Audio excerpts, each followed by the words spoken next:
Artis sekaligus politikus, Desy Ratnasari memiliki pengalaman yang patut dicontoh ketika melewati pos penyekatan pemberlakuan pembatasan kegiatan masyarakat (PPKM) darurat di Bandung, Jawa Barat, Jabar.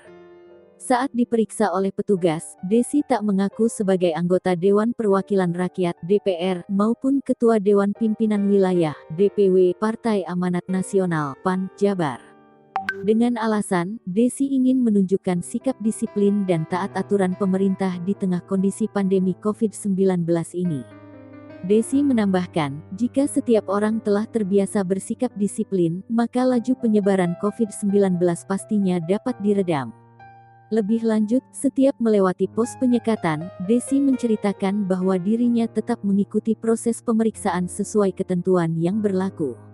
Sesuai aturan, Desy menyerahkan 2 surat yang menjadi syarat agar diperbolehkan melintasi pos penyekatan PPKM darurat.